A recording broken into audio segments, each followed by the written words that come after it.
अक्सर ऐसा होता है कि हमें म्यूचुअल फंड में निवेश करना होता है, लेकिन हमारे पास 3, 4, 5, 6 ऐसे गजब के रिटर्न देने वाले म्यूचुअल फंड होते हैं, जिसमें हम कंफ्यूज हो जाते हैं कि आखिरकार उनमें से बेस्ट कौन सा है, कैसे शॉर्ट लिस्टेड किया जाए अपने लिए, ताकि रिस्क भी कम हो और रिटर्न भी बेहतर मिल पाए। यदि आप भी म्यूचुअल फंड में निवेश करना चाहते हैं और आपके सामने भी यही समस्या है, तो आज की वीडियो में मैं आपको ए टू जेड गाइड करूंगी कि एक अच्छा म्यूचुअल फंड चुनने के लिए आपको कौन कौन सी चीजों को चेक करनी चाहिए। तो यदि आप भी बिगनर हो और आपको भी दिक्कत आ रही है म्यूचुअल फंड को चूज करने में, तो ये वीडियो आपके लिए है। चलिए शुरू करते हैं आज का वीडियो बिना टाइम वेस्ट किए। दोस्तों, हमने जैसा कि कहा कि यदि आपके पास 2 से 3 अच्छे म्यूचुअल फंड है, तो अपने लिए उनमें से बेस्ट म्यूचुअल फंड को शॉर्टलिस्ट करना थोड़ा टफ हो जाता है, क्योंकि वो हमें बेहतर रिटर्न भी देते रहते हैं और हमारा रिस्क भी कम रहता है। बट हमें तो चूज करना है एक ही, तो हम भाई अपने लिए अच्छा म्यूचुअल फंड कैसे चूज कर सकते हैं, चलिए जानते हैं। तो देखो, यहाँ पे ना म्यूचुअल फंड चूज करने के लिए मैंने कुछ पॉइंट्स आपको बताए हैं। अगर आप इन पॉइंट्स को नोट डाउन कर लोगे, तो भविष्य में कभी भी म्यूचुअल फंड को चूज करने में आपको कोई भी दिक्कत नहीं जाएगी। तो सबसे पहले हम ये जान लेते हैं कि आखिरकार हम म्यूचुअल फंड में निवेश क्यों करते हैं। देखो, निवेश करने की कई सारी वजह हो सकती है और अलग अलग लोगों की अलग अलग वजह हो सकती है। किसी को अपने बच्चों की पढ़ाई के लिए निवेश करना है, तो किसी को रिटायरमेंट के लिए निवेश करना है, किसी को घर खरीदने के लिए, या फिर किसी को सिर्फ वेल्थ बनाने के लिए निवेश करना होता है। अब हर व्यक्ति का अलग अलग लक्ष्य होता है, अलग अलग गोल होता है। तो उस हिसाब से यहाँ पे आपको मैं बताऊंगी कि अगर आपका गोल शॉर्ट टाइम के लिए है तो आपको क्या देखना है, और अगर आपका गोल लॉन्ग टाइम के लिए है तो आपको क्या क्या चेकआउट करना है। ठीक है, तो आपके पास भी कई सारे ऑप्शंस होंगे, जैसे डेब्ट फंड होता है, हाइब्रिड फंड होता है, इक्विटी फंड होता है। अब इसमें हम ये नहीं चूज कर पाते हैं कि भाई अगर हमारा गोल शॉर्ट टाइम है तो हमें कौन सा म्यूचुअल फंड लेना चाहिए, अगर हमारा गोल 5 साल से ज्यादा का है तो हमें कौन सा म्यूचुअल फंड लेना चाहिए, और अगर आप शॉर्ट टाइम से और लॉन्ग टाइम से मिड का अगर टर्म लेना चाहते हैं, तो उसके लिए आपको कौन से म्यूचुअल फंड चूज करना चाहिए।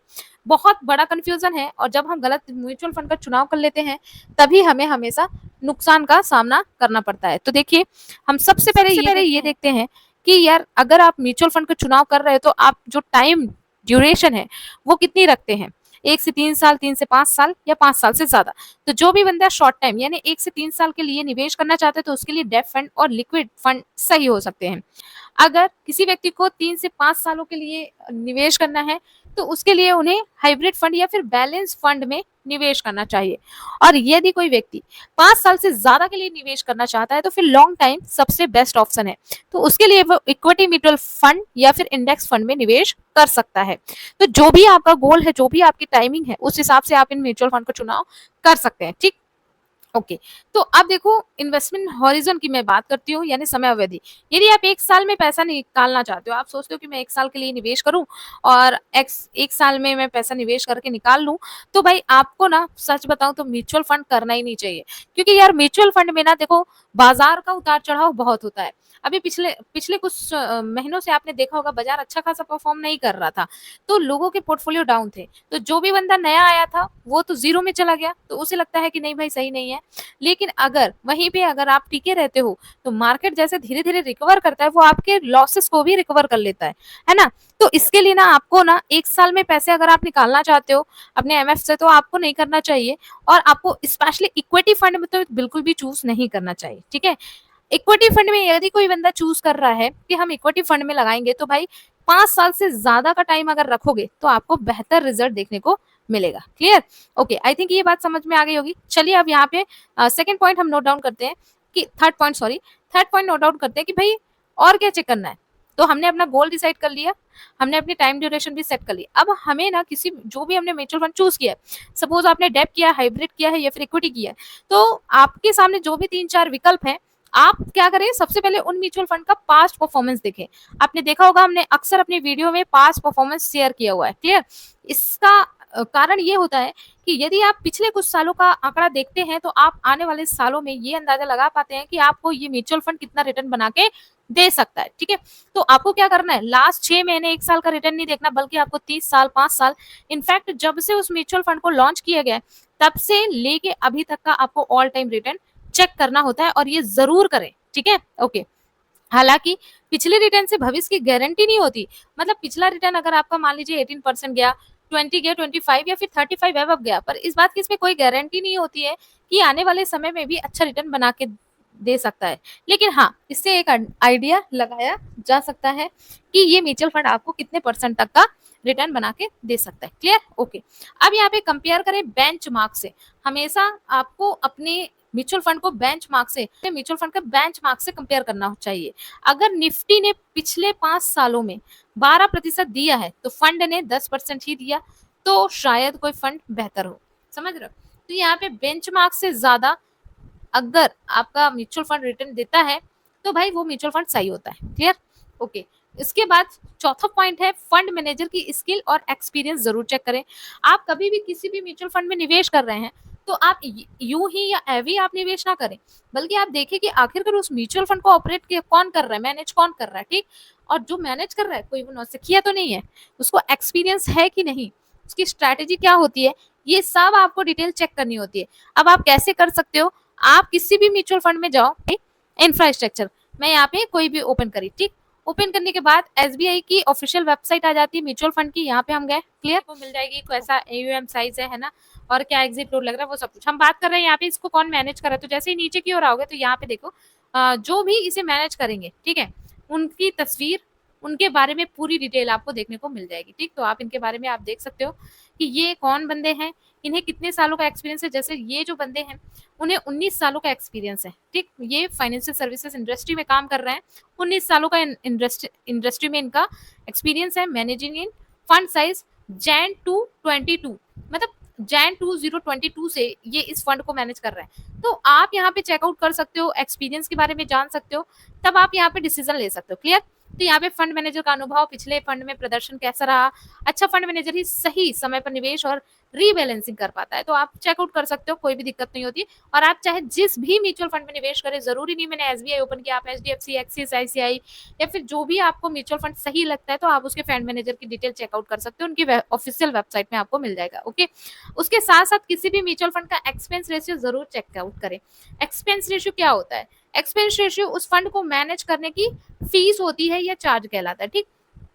जैसे उस फीस को दर्शाता है जो एएमसी यानी एसेट मैनेजमेंट कंपनी आपसे चार्ज करती है। मतलब जो भी फंड मैनेजर होते हैं, आपके पैसे को जो भी मैनेज करते हैं, आपके फंड को जो मैनेज करते हैं, तो भाई वो फ्री में तो नहीं करते हैं, उनको भी कुछ ना कुछ पे करती है म्यूचुअल फंड कंपनी। इनफैक्ट उनकी तो जो सैलरी होती है करोड़ों में होती है, उनके को काफी अच्छा पैकेज मिलता है। तो भाई वहां पे एक्सपेंस रेशियो के माध्यम से ही उनकी सैलरी पे की जाती है। तो यहाँ पे जितना कम होगा एक्सपेंस रेशियो उतना ही बेहतर होगा म्यूचुअल फंड। तो यहाँ पे देख सकते हो सेकंड पॉइंट पे लिखा भी है, कम एक्सपेंस रेशियो फंड बेहतर होता है। क्यों? क्योंकि इससे नेट रिटर्न ज्यादा बनता है। ठीक है? तो एक्सपेंस रेशियो होता कितना है दोस्तों? एक्सपेंस रेशियो 0.5% से 1% तक का रेशियो सही माना जाता है। यदि 1% से ज्यादा है तो मतलब खर्च ज्यादा लग रहा है। ठीक है? ओके। तो ध्यान रखिएगा, कोई भी म्यूचुअल फंड चुनो, एक्सपेंस रेशियो 1% से कम होना चाहिए। क्लियर? ओके। उसके बाद रिस्क लेवल यानी जोखिम का स्तर भी आपको चेकआउट करना है, आप कितना रिस्क ले सकते हैं। अगर आप रिस्क से डरते हैं तो भाई आप डेब्ट या फिर हाइब्रिड फंड चुने, है ना, क्योंकि इसमें रिस्क कम होता है, क्योंकि गवर्नमेंट बॉन्ड्स वगैरह में निवेश करता है। लेकिन अगर आप रिस्क ले सकते हो और आप बेहतर रिटर्न पाने के लिए, है ना, आप रिस्क ले सकते हो, तो आप इक्विटी फंड को चूज कर सकते हैं। इक्विटी फंड में ज्यादा उतार चढ़ाव होता है, लेकिन हाँ लंबे समय में अच्छे रिटर्न दे सकता है। क्लियर? ओके। इसके साथ साथ किसी भी म्यूचुअल फंड का एयूएम साइज, मतलब एसेट्स अंडर मैनेजमेंट या फिर फंड साइज के नाम से भी इसे जाना जाता है। जैसे मैं यहाँ पे आपको दिखा दूं, मैंने इंफ्रास्ट्रक्चर जो फंड है उसका जो करंट में एयूएम है वो 50-60 मतलब 5060 करोड़ रुपए का है। ऑलरेडी लोगों ने इसमें निवेश किया है, ऑलरेडी लोगों ने इसमें निवेश किया है। तो एयूएम ये बताता है कि कितने लोगों ने उस फंड में निवेश किया है, कितना ज्यादा किया है। बहुत कम एयूएम हो तो रिस्क हो सकता है, और बहुत ज्यादा हो तो फंड की मैनेजमेंट में दिक्कत हो सकती है। तो ध्यान रखें कि 500 करोड़ से अगर ऊपर है एयूएम तो वो म्यूचुअल फंड सही माना जाता है। क्लियर? ये सारी डिटेल आप पेन कॉपी पे नोट करते जाओ, क्योंकि मुझे भी पता है कि आप बहुत सारी वीडियोस देख लेंगे, लेकिन जब तक आप खुद की रिसर्च नहीं करेंगे आपको सेटिस्फेक्शन नहीं होगा। तो भाई सेटिस्फेक्शन के लिए आपको चीजें भी जानना जरूरी है कि कौन सी चीजें चेक करनी होती है। क्लियर? उसके बाद यहाँ पे लिखा पोर्टफोलियो डाइवर्सिफिकेशन, मतलब देखें कि फंड किन सेक्टर में कंपनियों में पैसा लगाता है। अगर मैं यहाँ पे बात करूं इंफ्रास्ट्रक्चर की सपोज, तो यहाँ पे देखूं तो फंड का जो डाटा है, यहाँ पे मैं देखूं फंड का जो डाटा है वो टॉप होल्डिंग, मतलब ये किन किन होल्ड, कौन कौन सी कंपनीज को होल्ड करता है, मतलब किन किन कंपनियों में लगाता है, और सेक्टर वाइज एलोकेशन देखे तो आप यहाँ पे देख सकते हो। ठीक? तो जैसे यहाँ पे रिलायंस इंडस्ट्रीज है और श्री सीमेंट लिमिटेड है, ऐसी भारत एयरटेल लिमिटेड है, तो यहाँ पे इनका आपको कंपनी की होल्डिंग और आपको कितने प्रतिशत यहाँ पे लगाया जाता है पैसा, वो भी आप यहाँ पे देख पाओगे। कितना पैसा निवेश किया जा रहा है पैसा, वो भी आप यहाँ पे चेकआउट कर सकते हो। ठीक है, उसके बाद फंड वह अच्छा होता है जो अलग अलग सेक्टर में डाइवर्सिफिकेशन रखे। डाइवर्सिफिकेशन का मतलब ये होता है कि किसी भी एक कंपनी में पूरा पैसा मत लगा दो। भाई कंपनी डूब गई तो आपका सारा पैसा डूब जाएगा। तो आपको करना क्या है, आपको अलग अलग कंपनियों में भी निवेश करना है ना। तो भाई एक कंपनी डूबेगी तो दूसरी कंपनी तो अच्छा रिटर्न बना के देगी, तो जो हमारा पहली कंपनी से लॉस हुआ वो रिकवर होने के चांसेस ज्यादा रहते हैं। तो भाई पोर्टफोलियो डाइवर्सिफिकेशन रखे, कंपनी अलग अलग सेक्टर में निवेश करे, और इसी तरीके से आपको भी कभी भी एक म्यूचुअल फंड में निवेश नहीं करना चाहिए। ठीक है, ओके। अब एएमसी रिपेशन, एएमसी रिपेशन क्या होता है, वो फंड हाउस कितना पुराना है, भरोसेमंद है, ये देखना भी जरूरी है। जितनी ज्यादा मतलब पुराना म्यूचुअल फंड होगा उतना ही बेहतर रिटर्न माना जाता है, उतना ही बेहतर भरोसा माना जाता है। जैसे एसबीआई जो कि भरोसे का दूसरा नाम है, एचडीएफसी बैंक जैसे हम देख रहे हैं कि सबसे ज्यादा बढ़ रहा है, ICICI bank, Kotak Mahindra, Axis Axis जैसी कंपनियां अच्छी मानी जाती है। Clear, okay. अब यहाँ पे देखो एग्जिट लोड और लॉकिंग भी देखना आपके लिए बहुत बहुत ज्यादा जरूरी है। आज मैं आपको बारीक से बारीक चीजें बता दे रही हूँ, बहुत सारे लोग नहीं कवर करते इन चीजों को वीडियोस में। ठीक है, तो एग्जिट लोड और लॉकिंग ये आपको देखना है कि देखो क्या फंड से पैसे निकालने पर कोई पेनाल्टी लगती है, जिस जो पेनाल्टी फीस लगती है उसे ही एग्जिट लोड कहते हैं। ठीक, और ELSS फंड में जो कि टैक्स फ्री होते हैं 3 साल का लॉकिंग होता है, ये ध्यान रखें, तभी आप निवेश करें। अदरवाइज आप ये सोचे 1 साल के लिए निवेश करूं और मेरा टैक्स फ्री भी हो जाएगा, मुझे कोई भी एग्जिट लोड नहीं लगेगा, तो भाई ये आपको चेकआउट करना है। ठीक है, तो लॉकिंग पीरियड भी देखनी है कि भाई कितने सालों तक पैसा आपका होल्ड रहेगा, बाकी जरूरत के हिसाब से आप देख सकते हो। हाँ ये भी सही है कि म्यूचुअल फंड में निवेश करने से ऐसा नहीं है कि आप पैसे विड्रॉ नहीं कर सकते हो। अगर आपके पास विपत्ति आई है तो आप अपने पैसे को विड्रॉल कर सकते हो, बस यहाँ पे 1% का एग्जिट लोड लगता है। लेकिन ये सभी म्यूचुअल फंड के साथ कॉमन नहीं होता है, अलग अलग म्यूचुअल फंड की अलग अलग रिक्वायरमेंट या फिर अलग अलग शर्त होती है। ओके, अब देखिए ये तो मैंने आपको कुछ बेसिक चीजें बता दी, लेकिन इसके अलावा भी कुछ ऐसी इंपॉर्टेंट चीजें हैं जो कि आपको म्यूचुअल फंड लेते समय चेक करनी चाहिए। और वो क्या है दोस्तों, चलो मैं आपको एक टिप्स प्रोवाइड कर देती हूँ। देखो ये सब देखने के साथ साथ आप म्यूचुअल फंड का अल्फा रेशियो जरूर देखें। अब अल्फा रेशियो होता क्या है पहले वो समझो। अल्फा रेशियो ये बताता है कि फंड ने बेंचमार्क के मुकाबले कितना एक्स्ट्रा रिटर्न बना के दिया। ठीक है, यदि निफ्टी ने 10% दिया है तो आपका फंड अगर 12% बना रहा है तो मतलब ये है कि आपका अल्फा रेशियो +2 है। तो जितना ज्यादा अल्फा रेशियो होता है उतना ही अच्छा म्यूचुअल फंड माना जाता है। ठीक है, तो 0 से ऊपर का अच्छा माना जाता है अल्फा, खासकर +1 +2 अगर होता है तो बहुत ही अच्छा माना जाता है। इसका मतलब ये है फंड मैनेजर की जो स्ट्रैटेजी है वाकई काम कर रही है। समझ गए, तो आपको अल्फा रेशियो को जरूर चेक करना है। उसके अलावा अल्फा के साथ साथ बीटा रेशियो भी है। अब ये बीटा होता क्या है, बीटा रेशियो ये होता है कि फंड बेंच मार्क के मुकाबले कितना वोलेटाइल यानी उतार चढ़ाव वाला है ना, कितना अप डाउन मोमेंटम आते हैं। तो अगर बीटा इक्वल 1 है उतनी ही वॉलेटिलिटी बेंच मार्क की भी है, और अगर बीटा 1 से कम है तो उतार चढ़ाव ज्यादा माना जाता है। ठीक है, तो ये चेक करना भी जरूरी है। आपके दिमाग में एक सवाल जरूर आ रहा, तो बीटा होना कितना चाहिए। तो लंबे समय के लिए अगर आप निवेश करते हो तो 0.8% से 1.2% का जो बीटा रेशियो वो ठीक रहता है। ठीक है, कम रिस्क चाहने वाले का बीटा जो है वो 1 से ज्यादा पसंद आता है। क्लियर है, ओके। अब बात करते हैं शार्प रेशियो की। अब शार्प रेशियो क्या होता है सबसे पहले वो सुनो। ये बताता है कि फंड ने रिस्क के मुकाबले कितना रिटर्न दिया, रिस्क के मुकाबले कितना रिटर्न दिया, यानी हर % रिस्क के बदले आपको कितना फायदा हुआ। ओके, तो शार्प रेशियो बताता है कि हर % रिस्क के बदले आपको कितना फायदा हुआ। 1 से ऊपर का अगर शार्प रेशियो है तो अच्छा माना जाता है। 1.0 से लेके 1.5 का अच्छा मानते हैं, 1.5 से लेके 2.0 को बहुत अच्छा मानते हैं, और 2.0 से अगर किसी का शार्प रेशियो ज्यादा है तो बहुत ही शानदार होता है शार्प रेशियो। ठीक है, तो शार्प रेशियो जितना सही रहेगा उतना आपका म्यूचुअल फंड परफॉर्म करेगा। ठीक है, ओके। अब बात करते हैं शॉर्टिनो रेशियो की, ये भी जानना जरूरी है। यह शार्प रेशियो जैसा ही होता है, लेकिन यह सिर्फ डाउन साइड रिस्क मतलब नुकसान का जो भी जोखिम है वो ही ध्यान में रखता है। क्लियर, तो शॉर्टिनो रेशियो का काम क्या होता है कि जो जो डाउन साइड में रिस्क आने वाले हैं उसको ध्यान में रखना रहता है। यदि 1 से ऊपर है शॉर्टिनो रेशियो तो मतलब बहुत अच्छा है, 1 से 1.5 है यानी 1.5 है तो और भी बेहतर माना जाता है। ठीक है, ओके। अब बात करते हैं स्टैंडर्ड डिविएशन की। अब स्टैंडर्ड डिविएशन क्या होता है, वो यह दिखाता है कि फंड का रिटर्न कितना अनस्टेबल है, मतलब जो भी रिटर्न बना रहा है फंड वो कितना स्टेबल है कितना अनस्टेबल है। क्लियर, जितना ज्यादा स्टैंडर्ड डिविएशन होगा उतना ही ज़्यादा रिस्क होगा आपके म्यूचुअल फंड में। तो ये चेकआउट भी करना आपके लिए बहुत-बहुत ज़्यादा इम्पोर्टेंट है, ठीक है?